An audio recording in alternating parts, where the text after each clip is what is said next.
வாழ்வோம் வழி. நம்ம வாழ்க்கையில நம்ம என்ன பண்ணணும்னா, ஆரம்ப கட்டளையும் இப்ப நமக்கு இப்ப கூட அவங்க பகையா இருக்கலாம். சண்டை போட்டிருப்போம். ஆனா ஒரு நேரத்துல அவங்க நமக்கு உதவி இருப்பாங்க. அந்த உதவுனது நம்மள மாத்தி இருக்கும். நம்ம லைஃப் சேஞ்ச்.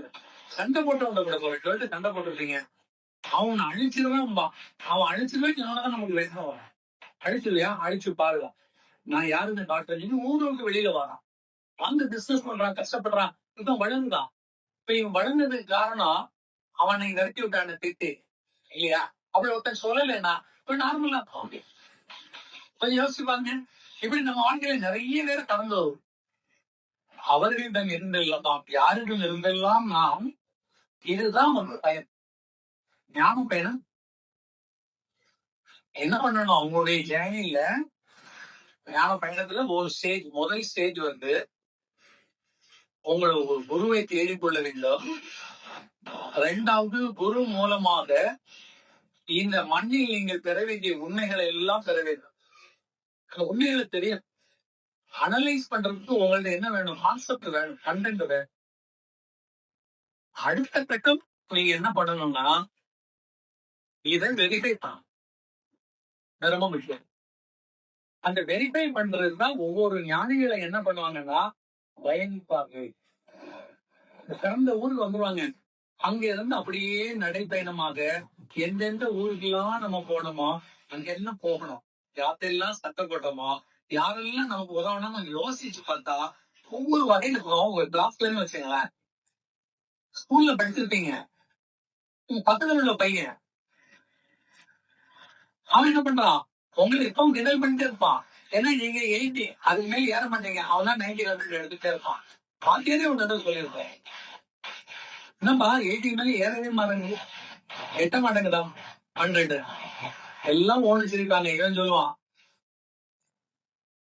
இந்த ஜென்மத்தோட 100 முடியவே முடியாதுடா, நான் தான்டா மேட்ச் வேகம். கடல்ல வெளியில சொல்லல, மேட்ச் எல்லாம் போட்டு பார்த்தா நிறைய பேர்லாம் ரெஃபர் பண்ணி.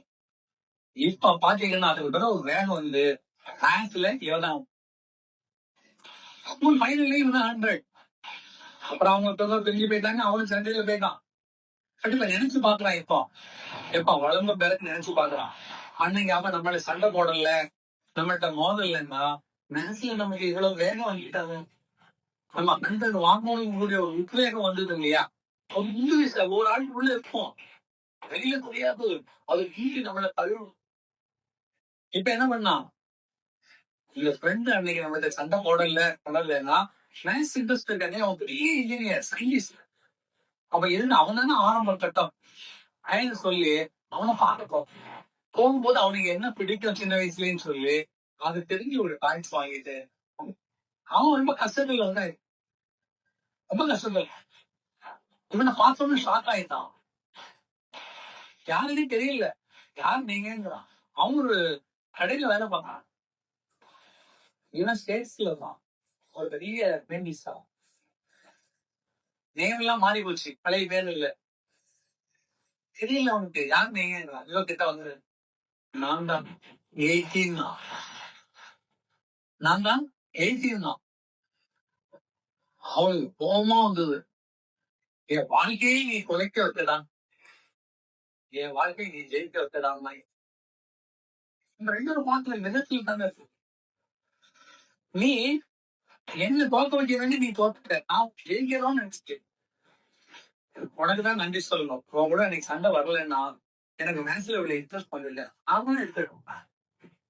உனக்கு குழந்தைகள்லாம் இருக்குதான்னு கேட்டான். என் பையன் படிச்சுட்டு வேலை இல்லாம அலையதான் தவறுட்டான். உன் பையனை என் கம்பெனிலனா நல்ல போஸ்ட் போட்டு கொடுங்க, நான் கூட்டு போறேன், ப்ளீஸ் பேசுவேன். உனக்கு என்ன வேணும் சொல்லு, நான் செய்யறேன்.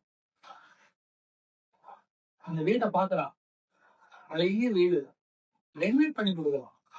பொண்ணு கல்யாணத்துக்கு நான் செலவு பண்ணேன் சொல்லி இந்த பழைய கிட்ட கொடுத்தோன்னு அவனும் அவன் மனைவி கார்ல விழுந்துட்டாங்க. நீங்க என்ஓசி நோ அப்ஜெக்ஷன் சர்டிபிகேட் கிடைச்சிச்சா இல்லையா? இனிமே நான் பகை இருக்குமே. அப்ப லைஃப்ல அந்த பகைவன் ஓட்டிட்டான். இப்படி நீங்க நடந்து வந்தீங்கன்னா ஒவ்வொரு இடத்துல இருக்கும், ஒவ்வொரு இடத்துல தெரியாது. இப்ப தெரியாது, அந்த தூசி தட்டி பாத்தீங்கன்னா தெரியும். சில இதுல லவ்ல இருக்கும், சில இதுல பிசினஸ்ல இருக்கும், சில இதுல கோபத்துல இருக்கும், உறவுல இருக்கும். ஏதாவது ஒண்ணு இருக்கும். அதை பார்க்கணும். நான் பார்ப்பேன். எங்க சித்தி சும்மா இது சொல்றேன். எங்க அம்மா ராசி அவர் ராசி ஒத்துக்காரு. பயங்கரமா. அவ சித்தி எங்க வீட்டுக்கு வந்துட்டாலே எங்க அம்மாவை அளவுக்கு தான் போறேன். அது அவருடைய கேர். எங்க அம்மா இருக்காங்க. ஆனா எங்க அம்மா அவர் திட்டவே மாட்டான். கோவப்படுவீங்க. நான் பார்த்துட்டே இருப்பேன். நான் சின்ன பையன் தான். ஆனா இந்த கர்மாவும் தெரியுமே. நம்ம கர்மா அப்படி இல்லை. இல்லையா? எங்க அம்மா அழுவாங்க. நான் ஒண்ணும் சொல்ல மாட்டேன். அப்ப எங்க அம்மா சொல்லுங்க, நீங்க ஏமா அழுந்தீங்க? என்னெல்லாம் சொல்லுங்க. சொல்லுதான் அழுவி. நீங்க கேட்கணும்ன்றது அழாதீங்க. நிறைய பண்ணியிருக்கான். என்னையும் திட்டிருக்கிறான். நான் அவன் சண்டைக்கு போனதே இல்லை. அவனாலும் என்ன திட்டிருக்கான். அதையும் வாங்கிருக்கான். நான் சென்னையில வந்து செட்டில் ஆனது பிறகு ஊருக்கு போகணும்னு முதல்ல எனக்கு தோணுது சிட்டியை போய் பார்க்கணும். என் கூட உள்ளவங்க முதக்கிறாங்க. லூசாடா, அவன்தான் உன்னை பிடிக்காது, உங்க அம்மாவே திட்டி சண்டை போட்டுன்னு சொன்னேன். இப்ப போய் பார்க்க ஆனா அவங்க உன்னை ஏன் அவன் வந்து குற்றமாக குறையாக நினைச்சிட்டு இருக்கான். எனக்கு என்ஓசி வேணும் அவள்கிட்ட இருக்கும். வீட்டுக்கு போனேன். என்ன பார்த்தோன்னு ஷாக் ஆயிட்டான். கார்ல போய் இறங்குறேன். சென்னையில இருந்து வந்துட்டேன் ஒண்ணு. ஆனா அப்பவும் அவன் பணம் மாறல. வீட்டுல டீ போட்டுதல்ல. என்ன கூட பையன் கூப்பிட்டு கொண்டு வந்தேன். இவங்க போய் டீ வாங்கிட்டு வாங்க. அவங்க சொல்லி டீ வாங்கிட்டு வர சொல்லு. நான் என் கூட வந்து போய் சொல்லி டீ வாங்கிட்டு வந்து எல்லாரும். இப்ப எனக்கு என்ன ஆகி போச்சுன்னா வகை இல்லை. இனி அவள் எந்த வகையிலும் என்ன திட்ட மாட்டான். நான் அந்த பிள்ளைக்கு கொடுக்குற சாப்பாடு எல்லாம் பண்ணிட்டு சிரிச்சுக்கிட்டு பேசிட்டு வந்தேன். என்ன வாங்கிட்டேன் எனக்கு கொடுக்குறதுக்கு. ஏன்னா இந்த கருவியில அந்த கேரக்டர் சாப்டர் முடிஞ்சு போச்சு. இனிமேல் பார்க்கணும்னு தேவையெல்லாம் இருந்தாலும் இல்லைன்னு என் வாழ்க்கையில ஒரு தொடர்பு இருக்கு. வகையில் அல்ல. இதுதான் ஞாபகம். நிறைய பண்ணி பகைச்சவங்கள நானே வாலண்டியரா போய் கேட்டிருக்கேன். ஏன்னா என்ஓசி வேணும். என்ஓசி வேணும். இதான் ஞாபகம். நல்ல ஞாபகம் இல்லைங்க. வாய்ப்பு கிடைச்சா சுத்துங்க. உலக சுற்றி பார்த்த வாலிபன் மாதிரி நம்ம ஊரை சுற்றி பார்ப்போம். எங்க எல்லாம் பழகிடமோ ஜாலியா இருக்கும். ஞானிகள் அப்படித்தான் எடுத்துக்கிட்டாங்க. ஒரு இடத்துல உட்கார்ந்து இருக்கிறது இல்லை. ஏன்னா அந்த நிலை தாண்டி இப்ப உண்மையை உணர்ந்தாச்சு. இப்ப எங்க எல்லாம் நமக்கு கைது கட்டப்பட்டிருக்கிறதோ அதெல்லாம் இருக்கு. அப்படி இப்ப அவங்க பாக்குறீங்க முடிஞ்சாலும் அந்த அளவுக்கு வசதியா மாறிடுவீங்க. நிச்சயமா ஞானம் வந்து எல்லாம் ஒரு கார் போகுது, ஏறி உட்கார்ந்துக்க வேண்டியதான். அப்படியே போனோம், ஹோட்டல சாப்பிடணும், அந்த வீட்டுல போய் பார்க்கணும், அவங்களுக்கு ஏதாவது கொடுத்துட்டு அதை திரும்பி வரணும். ஆனா முடிஞ்சது. அது என்ஓசி பண்ணி பாருங்க. உங்களை அறியாமலேயே இப்ப நம்மளை எவனும் திட்ட மாட்டான். எவனும் போதைக்க முடியாது. எல்லாம் முடிஞ்சு போச்சு.